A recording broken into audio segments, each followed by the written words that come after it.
आज अपन पढ़ेंगे reproduction in Selaginella. Selaginella में रिप्रोडक्शन को पढ़ेंगे।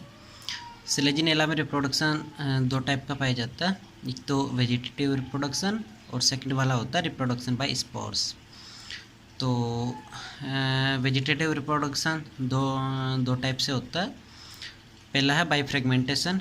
बाय फ्रेगमेंटेशन में क्या होता है कि कोई भी प्लांट का हिस्सा जो है टूट के अलग हो जाता है और उससे जैसे भी कंडीशन मिलती है फेवरेबल, वो एक न्यू प्लांट का फॉर्मेशन करता है।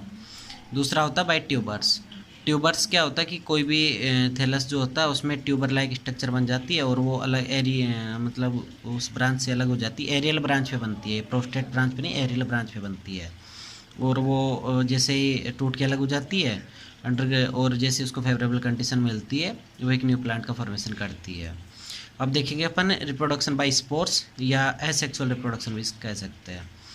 तो देखो इसमें स्पोरोफाइटिक प्लांट बॉडी होती है। Selaginella is a heterosporous genus which produce two type of spores. Selaginella जो है वो हेट्रोस्पोर्स होता है और ये दो टाइप के स्पोर प्रोड्यूस करता है। पहला है माइक्रोस्पोर, दूसरा मेगा स्पोर।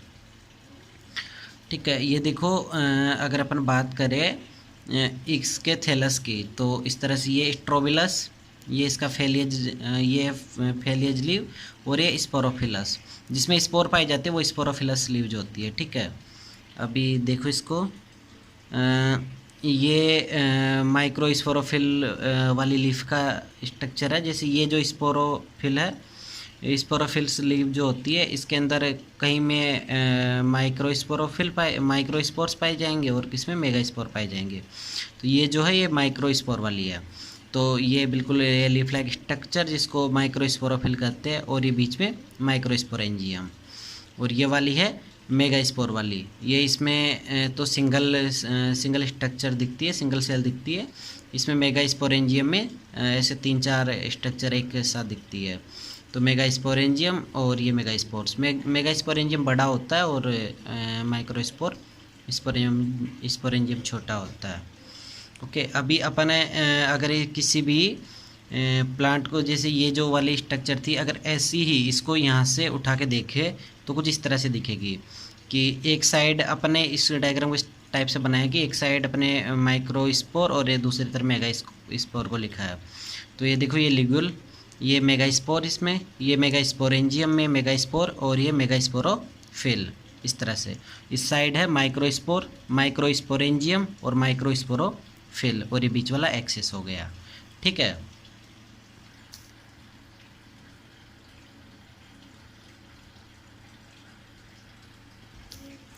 अब अपन देखेंगे इसमें माइक्रोस्पोरेंजिया का डेवलपमेंट।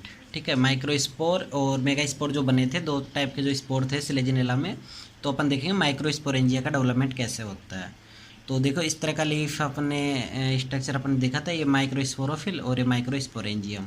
ठीक है, माइक्रो मतलब जिसमें स्ट्रक्चर छोटी होगी, स्पोरेंजियो टाइप। अगर अपन इसका टीएस काट के देखें, मतलब इसे लंबवत काट के देखें, इसको यूँ लंबवत काट के देखें, तो देखो इसमें बाहर की तरफ टुवाल लेयर होती है, बाहर की तरफ टुवाल लेयर और अंदर की तरफ टेपिटम होती है जो कि 2-3 लेयर की ये भी होती है इस तरह से। ठीक है, और इसमें बीच बीच में स्पॉट लाइक होते हैं। अगर अपन बात करें कि इनका डेवलपमेंट कैसे होता है, माइक्रोस्पोरेंजिया का डेवलपमेंट कैसे होता है, तो ये वाली जो स्ट्रक्चर है इसमें से ये सब जो है, इनकी कोई भी एक सेल एक्टिव हो जाती है। इनकी कोई भी एक सेल जो स्पोरेंजियल इनिशियल सेल कहलाती है, वो एक्टिव होकर डेवलपमेंट डिवीजन करना शुरू कर देती है। और डिवीजन शुरू करती है तो दो तरह की सेल बनाते हैं, एक जैकेट इनिशियल सेल और एक आर्ची स्पोरियल सेल। ठीक है, जैकेट सेल और आर्की स्पोरियल सेल। इसके बाद धीरे धीरे आगे जाती है, आगे डेवलपमेंट में चली जाती है और एक स्पोरोजिनस टिश्यू का फॉर्मेशन करना शुरू कर देती है। एक स्पोरोजिनस टिश्यू का फॉर्मेशन करती है। इसके बाद ये स्पोरोजिनस, इसमें ये स्पोरोजिनस टिश्यू बन जाता है और ये लिगुल होता है। ठीक है, ये साइड में लिगुल बन जाता है और ये स्पोरोजिनस टिश्यू इसमें बन जाता है। स्पोरोजिनस टिश्यू की अगर अपन बात करें तो इसकी जो स्ट्रक्चर है वो कुछ इस तरह से है। बाहर की तरफ, सबसे बाहर की तरफ जैकेट सेल, फिर टेपिटम और ये स्पोर, इसमें जो ये सारे जितने भी है ये स्पोर है। ये टेपिटम के लिए है रेड कलर में और ये बाहर की तरफ जैकेट सेल ब्लू कलर में और ये ब्लैक कलर में स्पोर, सारे गोल गोल स्ट्रक्चर। इसके बाद ये स्पोर जो है ये सेल को रप्चर करते हैं और बाहर आ जाते हैं, और ये स्पोर बाहर आ जाते हैं एक्जाइन और इंटाइन। ठीक है, अगर अपन उसको थ्योरेटिकली ऐसा देखना चाहे तो देखो, स्पोरेंजियल इनिशियल जो सेल है ये वाली सेल, ये दो तरह से डिवीजन, पेरिक्लाइनल डिवीजन करती है, और प्राइमरी जैकेट सेल बनाती है और प्राइमरी आर्च स्पोरियल सेल बनाती है। देखो ये बना रही है। इसके बाद प्राइमरी जैकेट सेल जो है ये एंटीक्लाइनल और पेरिक्लाइनल दोनों तरह का डिवीजन करती है, और 2 लेयर जैकेट बनाती है, 2 लेयर की जैकेट सेल बनाती है। ये लेयर जैकेट सेल बनाती है कौन सी? Primary jacket cell. और इसके बाद प्राइमरी आर्च स्पोरियल सेल जो है इसमें ये स्पोरोजिनस टिश्यू बनाता है, ये स्पोरोजिनस टिश्यू। फिर पेरिक्लाइनल डिवीजन करता है और टेपिटम स्पोर मदर सेल बनाता है, और ये टेपिटम बनाता है। पेरिक्लाइनल डिवीजन करके टेपिटम स्पोर मदर सेल बनाता है, और मियोसिस डिवीजन करके माइक्रोस्पोर बनाता है, और ये माइक्रोस्पोर बाहर आ गया। ये क्या है? माइक्रोस्पोर। ठीक है, ये माइक्रोस्पोर बाहर आ गया। अपन ने देखा इसमें माइक्रोस्पोर का, माइक्रोस्पोरेंजिया का डेवलपमेंट। ठीक है, अब अपन देखेंगे इसमें मेगास्पोरेंजिया का डेवलपमेंट। मेगास्पोरेंजिया का डेवलपमेंट देखो, ये अपन ने देखा था ना कि मेगास्पोरेंजियम का जो स्ट्रक्चर होती है वो इस टाइप से होती है। ये मेगास्पोरोफिल और ये मेगास्पोरेंजियम। ठीक है, ये डार्क ब्राउन कलर का होता है, और माइक्रोस्पोर जो होता है ऑरेंज कलर का होता है। तो इसमें अगर अपन इसका भी टीएस काट के देखते हैं तो कुछ इस तरह से होता है। बाहर की तरफ 2 लेयर्स, बाहर की तरफ 2 लेयर्स होती है, बाहर की तरफ 2 लेयर्स। फिर टेपिटम होती है इसमें, और ये लार्ज मेगास्पोरेंजियम, ये लार्ज मेगास्पोरेंजियम, और ये मेगास्पोर पाए जाते हैं इसमें बीच बीच में, और ये लिगुल बन जाता है। अगर अपन बात करें कि ये बनता कैसे है एक्चुअल में, इसमें मेगास्पोर बनता कैसे है, तो देखो स्पोरेंजियल इनिशियल सेल, मतलब यहाँ की कोई भी एक सेल एक्टिव होकर डिवीजन करना शुरू कर देती है, स्पोरेंजियल इनिशियल सेल। और ये डिवीजन करके 2 तरह के सेल बनाते हैं, एक प्राइमरी जैकेट सेल और एक प्राइमरी आर्च स्पोरियल सेल। इसके बाद ये और डिवीजन करती रहती है, और डिवीजन करके 2 लेयर जैकेट सेल बनाती है, 2 लेयर जैकेट सेल बनाएगी ऊपर वाली। अब प्राइमरी जैकेट सेल में डिवीजन होता रहता है, और 2 लेयर जैकेट सेल बनाती है, और प्राइमरी आर्च स्पोरियल स्पोरोजिनस सेल बनाती है। स्पोरोजिनस सेल जो होते हैं ये इसके अंदर बार बार स्पोरोजिनस सेल्स जो होती है इसमें डिवीजन होते रहते हैं, और डिवीजन होकर टेपिटम और ये स्पोर मदर सेल होती है। स्पोर मदर सेल में मियोसिस, अब इसमें कई तरह के सेल डिवाइड करके बन जाती है। इसमें मियोसिस डिवीजन होता है, और मियोसिस डिवीजन होकर 4 मेगा स्पोर बनते हैं। 4 मेगा स्पोर में से एक एक्टिव होता है, 3 डिजनरेट हो जाते हैं। इस तरह से ये मेगा स्पोरेंजियम का डेवलपमेंट है। ठीक है, ये है मेगा स्पोरेंजियम का डेवलपमेंट। अब अपन ने माइक्रोस्पोर का डेवलपमेंट देख लिया और मेगा स्पोर का डेवलपमेंट देख लिया। अब अपन देखेंगे इसमें development of male gametophyte. Development of male gametophyte. Male gametophyte किससे बनेगा? मेल गेमिटोफाइट मतलब एंथ्रीजोइड्स। एंथ्रीजोइड्स किससे बनेगा? माइक्रोस्पोर से। माइक्रोस्पोर में जो अपन को स्पोर जो प्राप्त हुए, जो स्पोर अपन को मिले, उन्हीं में से वही आगे जाके एंथ्रीजोइड्स बनाएंगे। देखो जो स्पोर थे उनकी स्ट्रक्चर कुछ इस तरह से थी। देखो ये वाले स्पोर की बात कर रहा हूँ मैं, इस वाले की, ये जो बना था ना लास्ट में, ये वाले स्पोर की बात कर रहा हूँ। ये तो ये जो है जो ये स्पोर था उसकी स्ट्रक्चर कुछ इस तरह से दिखती है। बाहर ये एंथ्रीडियल इनिशियल सेल, ये इंटाइन, और ये एक्जाइन, बाहर की तरफ एक्जाइन, और ये पैराथेलियल सेल, ये बीच में पैराथेलियल सेल स्पोर में। ठीक है, और इसके बाद ये डिवीजन करती रहती है, डिवीजन करके एंथ्रीडियल सेल, बीच में एंथ्रीडियल सेल, और बाहर की साइड जैकेट सेल, और ये पैराथेलियल सेल बनाती है। ठीक है, इसमें फिर से डिवीजन होता रहता है, और ये जैकेट सेल, और ये प्राइमरी एंड्रोगोनियल सेल, प्राइमरी एंड्रोगोनियल सेल, ये इसमें प्राइमरी एंड्रोगोनियल सेल, और ये जैकेट सेल। इसमें कई तरह के डिवीजन होते रहते हैं। ठीक है, ये 1 से 2, 2 से 4, इस तरह से। तो पैराथेलियल सेल में डिवीजन नहीं होता है, और एंथ्रीडियल सेल में और में डिवीजन होता रहता है। तो पैराथेलियल सेल तो वैसे के वैसे रहते हैं, बट एंथ्रीडियल सेल में डिवीजन होकर ये सब बनता रहता है। इसके बाद ये बहुत ज़्यादा डिवाइड होती रहती है, और 128 से 256 सेल्स तक बन जाती है। 128 से 256 तक सेल्स बन जाती है इसमें। ठीक है, और ये एंड्रोसाइट ऑफ स्पर्म्स, और ये एंड्रोसाइट इसमें बन जाते हैं सेल के अंदर। ठीक है, डिवीजन होके एंड्रोसाइट्स बन जाते हैं और एंड्रोसाइट जो होते हैं वो बाहर निकल के एंथ्रीजोइड्स का फॉर्मेशन करते हैं। और ये एंथ्रीजोइड्स स्पिंडल शेप बाइफ्लैजिलेट होता है, जिसमें 2 फ्लैजिला और ये स्पिंडल शेप होता है। इस तरह से इसमें मेल गेमेटोफाइट का फॉर्मेशन हुआ, मेल गेमेटोफाइट जो कि माइक्रोस्पोर से बना। अब अपन देखेंगे development of female gametophyte. Female gametophyte किससे बनेगा? मेगास्पोरेंजियम से, और मेल गेमेटोफाइट माइक्रोस्पोरेंजियम से।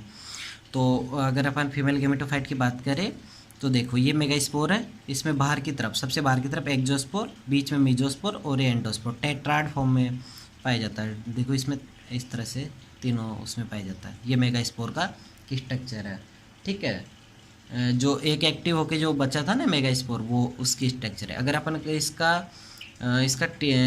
को देखा जाए तो ये इस तरह से होता है। अब इसमें क्या होता है कि बाहर की तरफ एक्जोस्पोर, मीजोस्पोर और बीच में मीजोस्पोर, फिर एंडोस्पोर। तो जो बाहर की जो एक्जोस्पोर है ये इतनी ज़्यादा डिवाइड करती है अपने आप को, इतनी ज़्यादा ग्रोथ करवाती है कंपेयर टू मीजोस्पोर। तो ये ज़्यादा डिवाइड करवाती है, तो ये एक्जोस्पोर और मीजोस्पोर में क्या है, बहुत सारा गैप बन जाता है, मतलब दूर चली जाती है सेल एक तरह से देखा जाए तो, मतलब गैप बन जाता है काफ़ी ज़्यादा। तो बाहर की तरफ आउटर वॉल, फिर वैक्यूल, बीच में वैक्यूल, और ये बीच में बड़ा सारा गैप बन जाता है। ये इसमें लिक्विड भरा रहता है। ये इनर वॉल थिन लेयर, ये अंदर की वॉल है, और ये फ्री न्यूक्लियाई है, ये इसमें न्यूक्लियाई पाए जाते हैं, ठीक है। इस तरह से एक्जोस्पोर क्या करता है कि डिवाइड करके बहुत ज़्यादा, मतलब ग्रोथ रेट होती है उसकी, तो डिवाइड करके दूर चला जाता है, मतलब ऐसे गैप बन जाता है। इसके बाद ये इस तरह से होता है। तो देखो इसमें क्या होता है कि जो न्यूक्लियस वगैरह, न्यूक्लियाई जो है वो इसमें कंटिन्यूसली डिवाइड करता है। Nuclei divide freely continuously. The number of nuclei increase the towards the apex and few towards the basal region. अब ये क्या करता है कि न्यूक्लियाई जो होता है कुछ तो अपेक्स की तरफ चले जाते हैं और कुछ बेसल रीजन में हो जाते हैं, मतलब एक साइड एकत्रित हो जाते हैं, बीच बीच में वैक्यूल टाइप से बन जाता है, ठीक है। तो अगर अपन इसके स्ट्रक्चर को देखें तो देखो ये सेल वाल, तो देखो ये सेल वाल और सेल वाल फॉर्मेशन, और ये बीच में सेंट्रल वैक्यूल बन गई, और ये थिन लिविंग साइटोप्लाज्मिक लेयर, ये साइटोप्लाज्मिक लेयर बन जाती है। और ये nucleus embedded in the layer, ये न्यूक्लियस जो कि लगे होते हैं मतलब एक लेयर के, इस तरह से बन जाता है। और ये ऊपर की तरफ क्या होता है कि इसमें ना सेल वेल, आगे जाके सेल वेल नहीं बनती, लेकिन ऊपर की साइड डिवाइड करके सेल बनाता है इस वाले हिस्से में, ठीक है। तो जिस वाले, अब आगे क्या होता है कि इसमें ना इस वाले में जैसे ही इसमें मतलब न्यूक्लियाई जो साइड साइड में लग गए, तो क्या होता है कि बहुत ज़्यादा प्रेशर होने की वजह से ये फट जाता है। ये जो टेट्राड जो फॉर्म थी ये वाली, ये फट जाती है, ये फट के ऐसे हो जाती है, और बाहर की तरफ ये राइजोइड्स का फॉर्मेशन करती है। ये ग्रीन सेलुलर है, ग्रीन कलर के राइजोइड्स, या यहाँ पे जो ग्रीन कलर से का की स्ट्रक्चर होती है। ये the exine rupture of the triradiate ridge और the amount of cytoplasm increase till the central vacuole is completely close, और इसमें साइटोप्लाज्म भरा होता है, ठीक है। इस तरह से ये फट के अलग हो जाती है। और अपन ने यहाँ पे कहा था ना कि नीचे वाली सेल कोई भी डिवाइड नहीं करती, लेकिन ये ऊपर की सेल डिवाइड करती है। तो जहाँ जहाँ ऊपर की सेल डिवाइड करती है वहीं से आर्चिगोनिया का फॉर्मेशन होता है। जहाँ जहाँ ये ऊपर की सेल डिवाइड करती है वहाँ पे आर्किगोनिया बनता है। और डेवलपमेंट ऑफ द अपर कैंसन, और ये प्रोथेलस, ये बाहर की तरफ प्रोथेलस, और ये डायफ्राम, ठीक है। और ये न्यूट्रेटिव रीजन है, ये इस को न्यूट्रिशन प्रोवाइड करवाता है इस तरह से पूरी सेल को। तो जहाँ पे ये सेल नीचे तो न्यूक्लियस एकत्रित हो गया था साइड में, लेकिन ऊपर की तरफ सेल जो है इसका न्यूक्लियस जो है डिवाइड करके सेल बना रहा था। तो जो सेल बना रहा था उसमें ही आर्चिगोनिया का फॉर्मेशन होता है। इस तरह से अपन ने देखा कि फीमेल गेमेटोफाइट जो कि मेगास्पोरेंजियम में बनता है, तो किस तरह से आर्चिगोनिया का फॉर्मेशन होता है। अब देखो अपने पास एंथ्रीजोइड्स बन गए और आर्चिगोनिया बन गए, तो अब अपन को देखना कि आर्चिगोनिया का डेवलपमेंट कैसे होता है, मतलब आर्चिगोनिया में डेवलपमेंट कैसे होता है, किस तरह से जाके जाइगोट वगैरह बनता है वो देखते हैं अपन। ये देखो ये कोई भी सेल जो होती है आर्चिगोनिया की, तो आर्चिगोनियल इनिशियल सेल कहलाती है। इसमें पेरिक्लाइनल डिवीजन होता है। पेरिक्लाइनल डिवीजन होने की वजह से 2 सेल बनती है, एक प्राइमरी कवर सेल और एक सेंट्रल सेल। ये प्राइमरी कवर सेल और ये सेंट्रल सेल। अब देखो इसमें जो है नीचे वाली सेंट्रल सेल है ये डिवीज़न नहीं करती है, बट प्राइमरी कवर सेल जो होती है वो नेक इनिशियल सेल का फॉर्मेशन करती है, और ये मतलब डिवाइड करती रहती है, ठीक है। अब सेंट्रल सेल जो है डिवीजन करके दो तरह की सेल बनाती है, प्राइमरी नेक कैनाल सेल और एक प्राइमरी वेंटर कैनाल सेल। और प्राइमरी वेंटर कैनाल सेल जो है इसमें पेरिक्लाइनल डिवीजन होता है, और ये वेंटर कैनाल सेल बनाती है और एग बनाती है। इस तरह से अपन ने देखा इसमें archegonial initial cell, periclinal division हुआ, दो तरह की सेल बनी, प्राइमरी कवर सेल और central cell. Primary cover cell जो है वो नेक इनिशियल सेल बनाती है, और सेंट्रल सेल है ये दो तरह की सेल बनाती है, प्राइमरी नेक कैनाल सेल और primary venter canal cell. Primary venter canal cell में पेरिक्लाइनल डिवीजन होता है, और वेंटर कैनाल सेल और एग का फॉर्मेशन करती है। इसके बाद देखो इसमें कुछ इस तरह से बन जाती है, मतलब ये नेक इनिशियल सेल वगैरह है, इसमें 2 से 4, 4 से 8 इस तरह से स्ट्रक्चर बन जाती है। और ये नीचे होता है प्राइमरी नेक कैनाल सेल और प्राइमरी वेंटर कैनाल सेल। इसके बाद अपन देखें तो इसके बाद देखो इसमें ये 8 नेक सेल्स, इसमें 8 नेक सेल्स बन जाती है, टोटल 8 बन जाती है इसमें नेक सेल्स। और ये नेक कैनाल सेल और ये वेंटर कैनाल सेल, और ये बीच में एग बन जाता है, ठीक है। इस तरह से इसके आर्चिगोनिया की स्ट्रक्चर बन जाती है। और इसके बाद ये ऊपर की तरफ नेक, और ये नेक कैनाल सेल, एनसीसी मतलब नेक कैनाल सेल, ये वेंटर कैनाल सेल और ये एग, ये क्या करते हैं सारे सेल रप्चर होके मतलब एक साथ एक हो जाती है, मतलब एक साथ जुड़ जाती है टाइप से, सारी सेल रप्चर हो जाती है। ऊपर की neck canal cell, neck inter canal cell, venter canal cell, ये सब मतलब हो जाती है, और ये नीचे एग सेल होती है। अब एग सेल तो यहाँ से क्या होता है, एंथ्रीजोइड्स अंदर आ जाते हैं, जो एंथ्रीजोइड्स अपन बने थे माइक्रोस्पोर में, जो एंथ्रीजोइड्स बनाए थे वो माइक्रोस्पोर से यहाँ आ जाते हैं, और इसमें यहाँ से एंथ्रीजोइड्स जो बने थे वो एंथ्रीजोइड्स यहाँ आ जाते हैं, इसके अंदर आ जाते हैं, और एक के साथ फ्यूजन करके डिप्लॉइड जाइगोट बनाते हैं, ठीक है। अब अपन देखते हैं जाइगोट का फॉर्मेशन कैसे होता है, डेवलपमेंट ऑफ एम्ब्रियो या न्यू स्पोरोफाइट का फॉर्मेशन कैसे होता है। ये single antherozoids enters the archegonia and fuses with egg nuclei to form a diploid zygote, after a series of change it develops into an embryo, मतलब कि single एंथ्रीजोइड्स जो है वो एक के साथ जाके फ्यूजन करता है और डिप्लॉइड जाइगोट का फॉर्मेशन करता है। तो ये जाइगोट की स्ट्रक्चर इस तरह से है। इसमें ये प्रोटेक्टिव वाल है बाहर की तरफ, इसमें क्या होता है ट्रांसवर्स डिवीजन होता है, ट्रांसवर्स डिवीजन होता है, और ट्रांसवर्स डिवीजन होने के होता है जाइगोट में ट्रांसवर्स डिवीजन होता है, दो तरह की सेल बनती है, एक एपीबेसल सेल, एक हाइपोबेसल सेल। इसके बाद एपीबेसल सेल जो है वो बनाती है सस्पेंसर, और नीचे वाली हाइपोबेसल सेल है ये 2 सेल स्टेज बनाती है, 2 से 4, 4 से 8 इस तरह से स्टेज बनाती रहती है। और थोड़ी देर बाद अपन देखेंगे कि जो सस्पेंसर बना उससे मतलब स्ट्रक्चर बनना शुरू हो जाती है, रूट, लीफ, ये सब बनना शुरू हो जाती है, ठीक है। देखो ये सस्पेंसर और ये नीचे रूट, और इससे राइजोइड्स भी निकलना शुरू हो जाते हैं, ये लिग्यूल, और ये कैटालेडनरी इनिशियल सेल, और ये सूट अपेक्स, ये लीफ। इस तरह से एक पूरे नए सिलेजिनेला थैलस का फॉर्मेशन, प्लांट का फॉर्मेशन हो जाता है, ठीक है। समझ में आ गए। ये डिप्लॉइड जाइगोट में ट्रांसफर डिवीजन हुआ, दो तरह की सेल बनी, epibasal cell, hypobasal cell. Epibasal cell suspensor बना लेती है, मतलब डिवीजन नहीं करता, और हाइपोबेसल सेल जो है 2 सेल स्टेज 2 से 4, 4 से 8 इस तरह से बनाता है। थोड़ी देर बाद वो सेल एक साथ हो जाती है, और धीरे धीरे इस टाइप की स्ट्रक्चर दिखना शुरू हो जाती है, जिसमें रूट, ल्यूगिल, लीफ और सब कुछ जितने भी स्ट्रक्चर है वो सब इसमें बनना शुरू हो जाती है, राइजोइड्स वगैरह सब कुछ, ठीक है। इस तरह से एक नई सिलेजिनेला प्लांट का फॉर्मेशन होता है। ये आपका सिलेजिनेला में रिप्रोडक्शन ख़त्म हुआ।